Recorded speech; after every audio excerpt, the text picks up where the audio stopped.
How did you end up at the place that most of us in this area recall you at, which was Community Action Council? How did you end up there and why? And sort of what was about you that got you there? Well, that's just so, it's interesting. I mean, we never talked about it. It wasn't like it was talked about. It's just what you did. So I just grew up that you just work to make your community a better place. It was just assumed. So, of course, that's what I wanted to do when I grew up. I wanted a job where I was making a difference, where I was involved in the community, and I happened to get the perfect job for me, which was a one-year job when I got out of college at Community Action Council, and obviously it turned into something that was a 37-year job. Wow. Because I never saw it as a one-year job.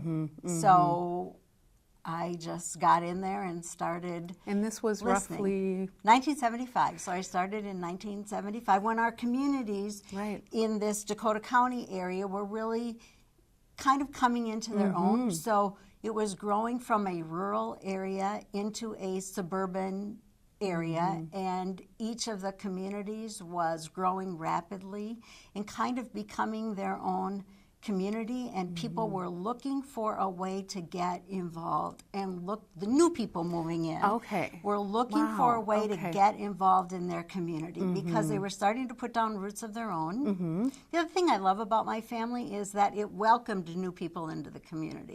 It didn't feel like, no, we're here, we don't want you here.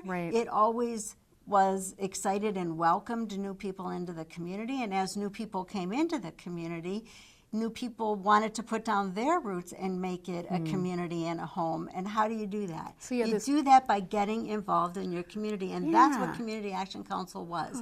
It was a vehicle for people to come together, to know each other, to join resources, and as much as make any difference in the community, make a difference in their own lives by building a sense of community for each other. So by being involved, they were improving their community for themselves and their families, is what I'm hearing you say. And you, as existing citizens or the old guard, sort of your ancestors were saying, these newcomers are not, they're not going to change us for the negative. They're assets to what we're trying to accomplish here. They have something to offer that we want. Right? Yes, I never. So it wasn't we have to accommodate or tolerate. It's hey, they've got something that we don't have just yet, or right. They I never might. once heard my ancestors talk negatively about the growth. It was just the way it was. So it was just part of community.